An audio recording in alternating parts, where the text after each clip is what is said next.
Hello and good morning, everyone. I welcome you all at Verse IS. I hope everyone is doing well. So, today is 26th April 2024, and we are going to discuss some important news and articles from The Hindu newspaper. So, let's see what important news we got today to discuss. But before starting the video, for PDF, join Telegram channel Eduverse IS. Link आपको description box में provided है. Make sure video को and तक देखें so that सारी important news आपकी यहाँ पर कवर हो. तो चलिए स्टार्ट करते हैं और देखते हैं आज हमें क्या क्या डिस्कस करना है. Okay, so now the first article is election commission sends notice to Nanda for plea against Modi. अब देखिए, अब यहाँ पर बातचीत हो रही है. आर्टिकल यहाँ पर हम आप देखेंगे और इसी पेज पर सेम आर्टिकल है. वॉलेटिंग MCC model code of conduct के बारे में यहाँ पर बातचीत की जा रही है. ओके, अब हम इस पूरे सबसे निकलकर क्या आता है, मॉडल कोड ऑफ कंडक्ट. तो हमारे लिए इंपॉर्टेंट क्या है, model code of conduct. Now what is this MCC model code of conduct, क्या होता है? तो मॉडल कोड ऑफ कंडक्ट की बात करते हैं. ये गाइडलाइंस होती हैं, नॉट लीगली बाइंडिंग. आपको ये याद रखना है कि लीगली बाइंडिंग्स नहीं होती हैं, but these are the guidelines issued by the election commission of India. Election commission of India के द्वारा इनको इशू किया जाता है. For the conduct of political parties and candidates during election, mainly with respect to speeches, polling day, polling booth, election manifestos, processions and general conduct. देखिए, election होने वाले हैं, जैसे कि इलेक्शन अभी हो रहे हैं हमारी कंट्री में.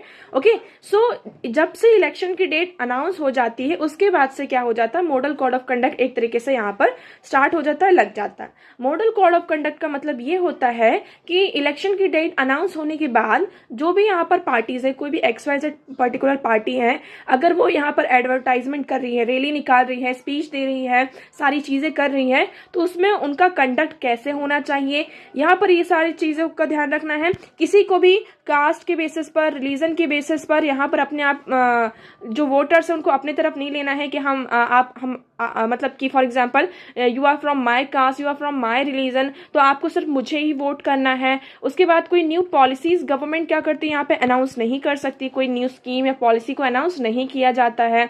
ओके, तो ये सारी चीजें होती हैं इसमें आपका.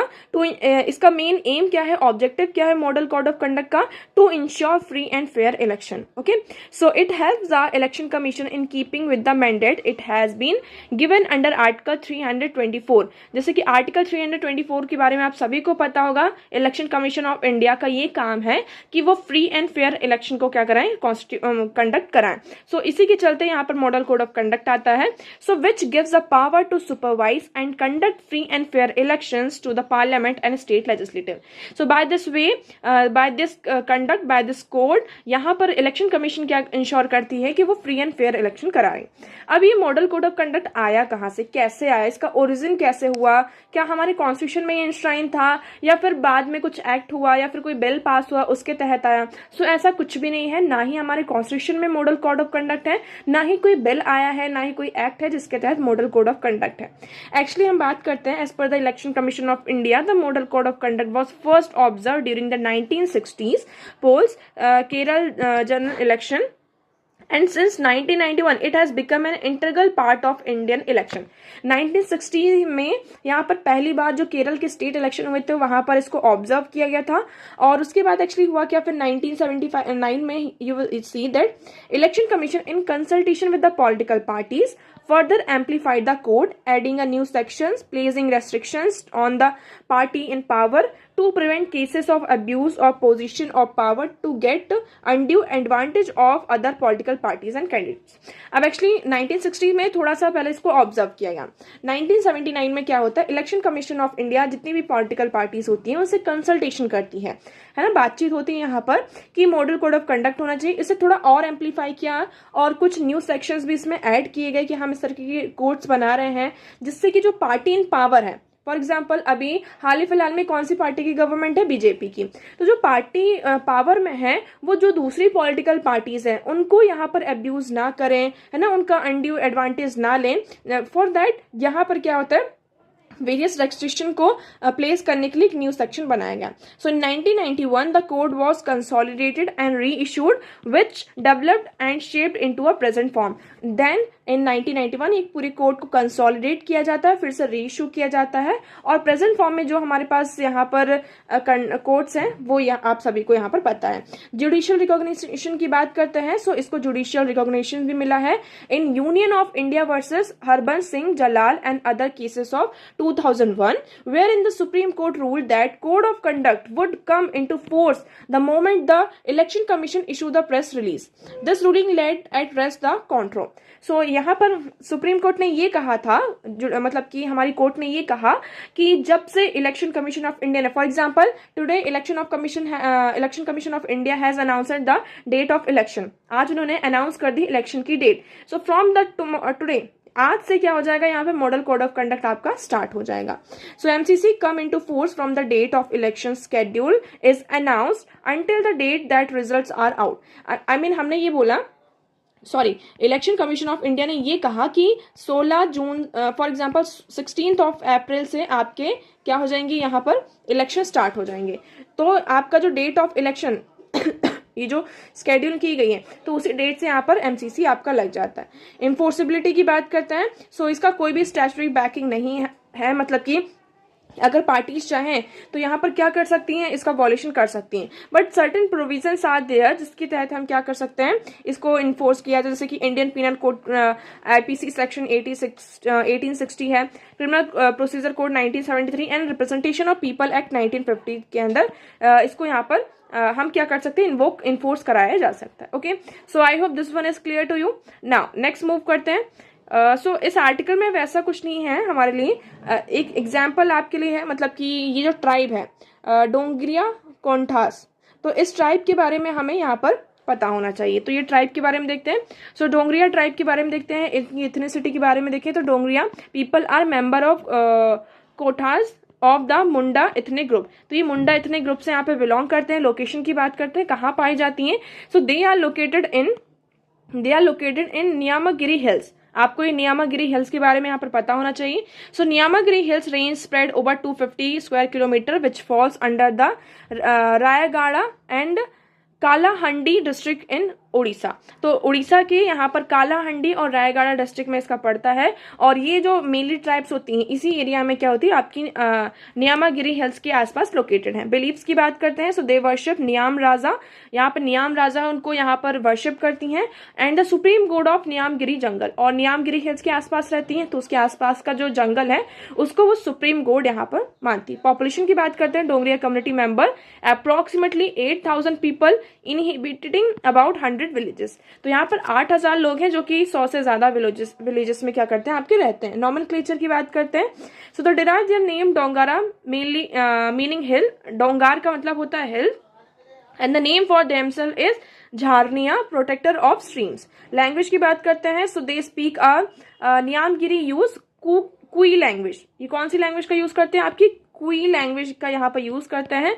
सो ये जो कुई लैंग्वेज है, it is not written but it is spoken among the people of कोट कम्युनिटी, बट इनके द्वारा ये कहीं भी आपको लिखी हुई नहीं मिलेगी, लेकिन इन लोगों के द्वारा ये जो लैंग्वेज है उसको बोला जाता है। लाइफस्टाइल के बारे में बात कर लेते हैं, तो ये बहुत सारी ज्वेलरीज जो है आपकी, टैटूज हैं, हेयर स्टाइल्स यहाँ पर अलग अलग तरीके के आपको देखने को मिलेंगे।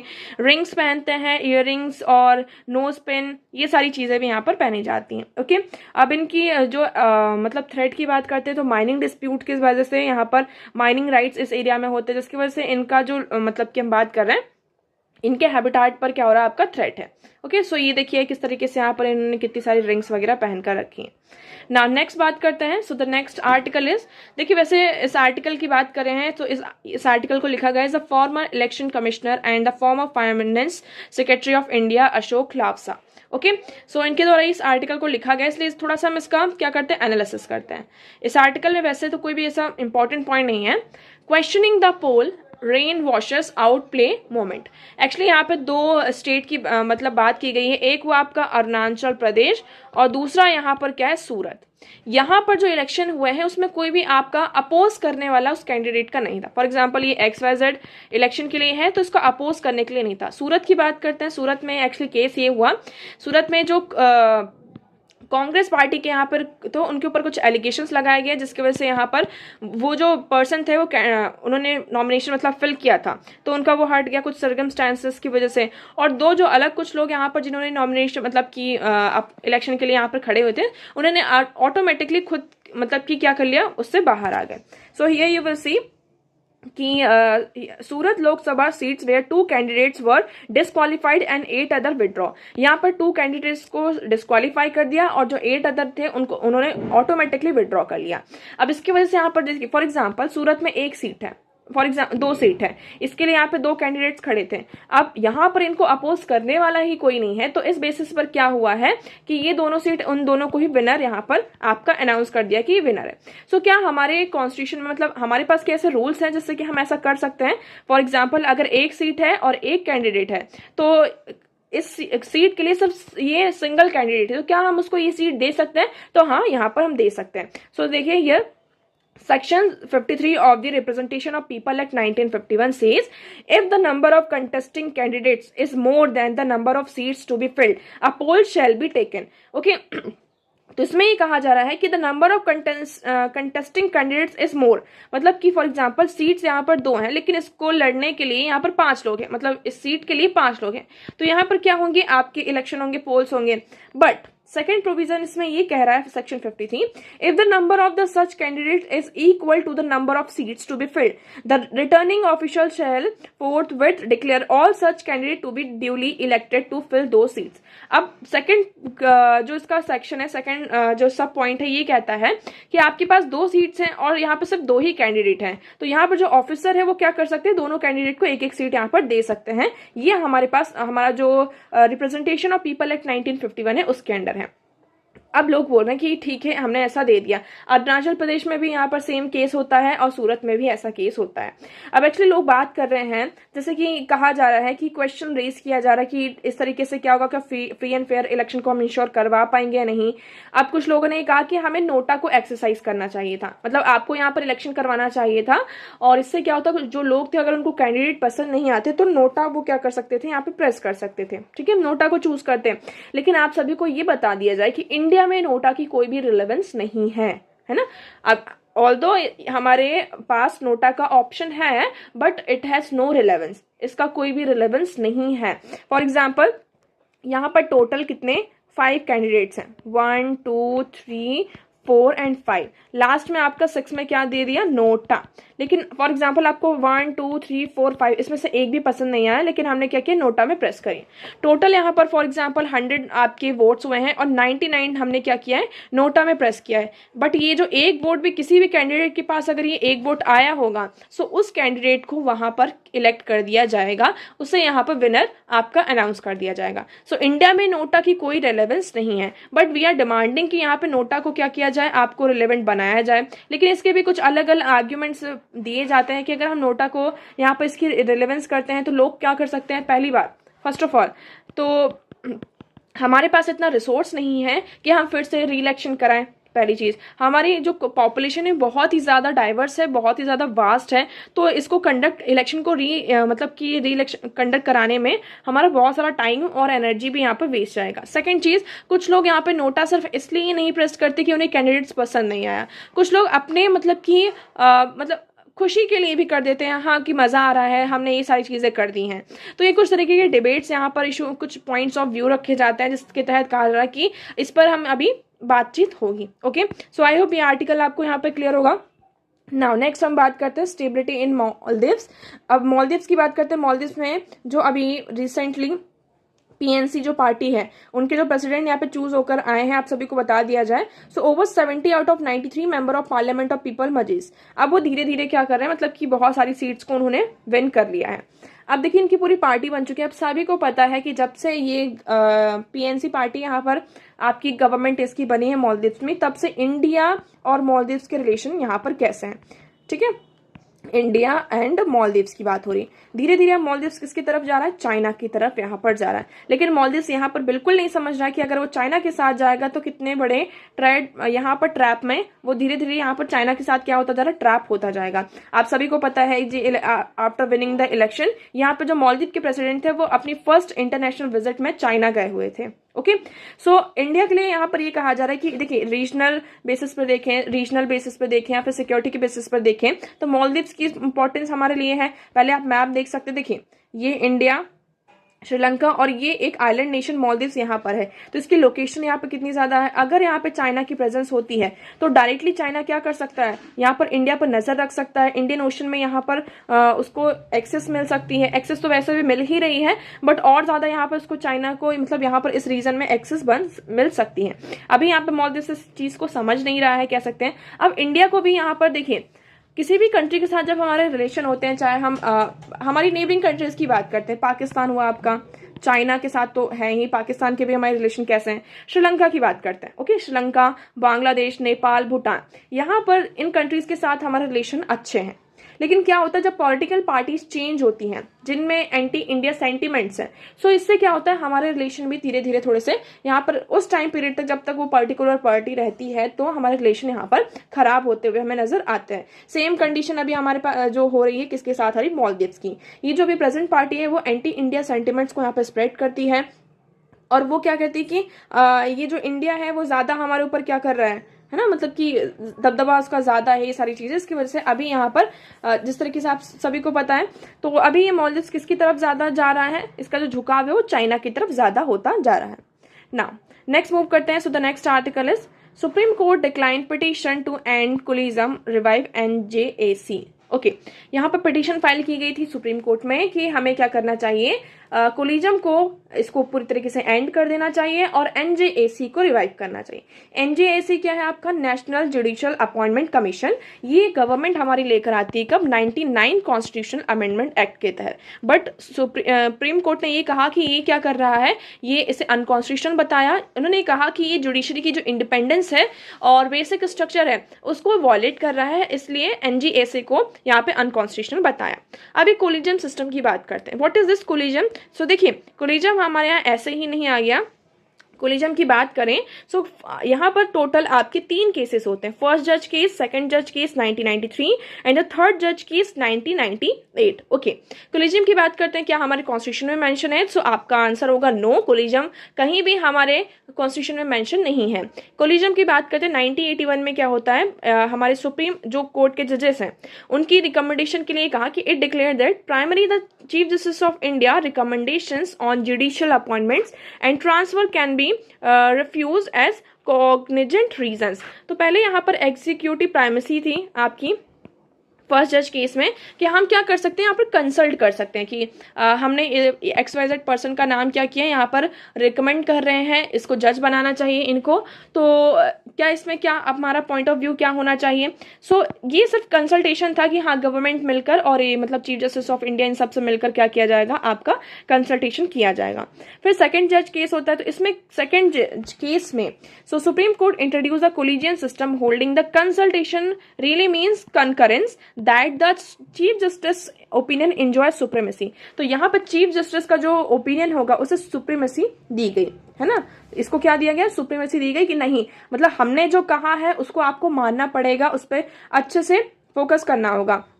So if we added, it was not Chief Justice of India, it was not the Chief Justice individual opinion, but the institution opinion formed a consultation with the 2 senior most judges in Supreme Court. तो यहाँ पर सिर्फ Chief Justice of India नहीं, Chief Justice of India के साथ आपके कौन आ जाते हैं, 2 सुप्रीम कोर्ट के सीनियर मोस्ट जो भी यहाँ पे जजेस हैं। उसके बाद थर्ड यहाँ पर 1998 का केस होता है, थर्ड जजेस केस जिसको हम कहते हैं।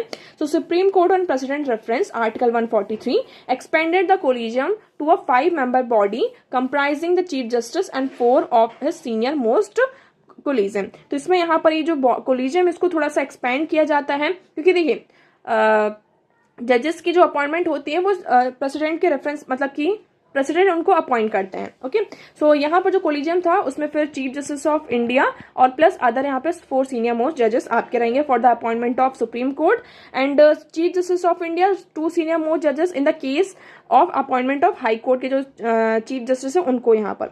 उसके बाद 4th जज केस आपका 2015 में होता है, जब यहाँ पर 99 कॉन्स्टिट्यूशनल अमेंडमेंट एक्ट 2014 आता है, जिसके तहत नेशनल जुडिशियल अपॉइंटमेंट की बात की जाती है, जिसको यहाँ पर सुप्रीम कोर्ट ने नल एंड वॉइड किया था और अनकॉन्स्टिट्यूशनल बताया था। ओके, सो आई होप आपको यहाँ पर तीनों चीजें क्लियर हैं। नाउ नेक्स्ट आर्टिकल की बात करते हैं। Modi thank Italian PM for invitation to G7 meeting in June. आपकी G7 की मीटिंग होने वाली जून में, और इसी के चलते जो इटालियन के प्राइम मिनिस्टर हैं उनका इनविटेशन आया है, और इसी के मोदी जी ने, हमारे जो प्राइम मिनिस्टर हैं, उन्होंने उनको थैंक्स बोला है। लेकिन अभी इलेक्शन हो रहे हैं, तो उन्होंने कहा जब तक इलेक्शन की रिजल्ट अनाउंस नहीं हो जाते तब तक ही मीटिंग को अटेंड करना हमारे लिए थोड़ा सा प्रॉब्लमेटिक हो सकता है, मतलब कि मुश्किल है। तो G7 की बात कर लेते हैं। G7 एक इंटर गवर्नमेंटल ऑर्गेनाइजेशन है, 1975 में फॉर्म हुआ था। Okay, so G7 countries are UK, Canada, France, Germany, Italy, Japan and US. आपको इन कंट्रीज के नाम याद रखने, एक बार फिर से रिवाइज करते हैं। UK, Canada, France, Germany, Italy, Japan, US. All the G7 countries and India are the part of G20। जितने भी G7 कंट्रीज हैं और इंडिया को भी मिला दे तो G20 के यहाँ पर पार्ट है। तो G7 does not have any formal charter or secretariat. The presidency, which rotates among the member countries each year, is in charge of setting the agenda. Sherpas, ministers and envoys hammer out policy initiatives before the summit. तो यहाँ पे जो policies वगैरह हैं आपस में इनकी जो प्रेसिडेंसी होती है और रोटेशनल बेसिस पर होती है, जितनी भी मेंबर कंट्रीज यहाँ पर सारी चीजें हैं। ओके, सो आपको यहाँ पे मेंबर जो कंट्रीज है उनका नाम याद रखना है, UK, Canada, France, Germany, Italy, Japan and US. Okay, so आज के न्यूज़पेपर में इतने ही इंपॉर्टेंट आर्टिकल्स थे। आई होप आपको सारी चीजें क्लियर होंगी, but still if you have any doubt you can ask in comment section. आज का वीडियो कैसा लगा एक बार कॉमेंट सेक्शन में जरूर बताइएगा। अगर वीडियो पसंद आया हो तो उसे लाइक करना, चैनल को सब्सक्राइब एंड शेयर करना ना भूलें। So that's for all today. Thank you so much for discussion.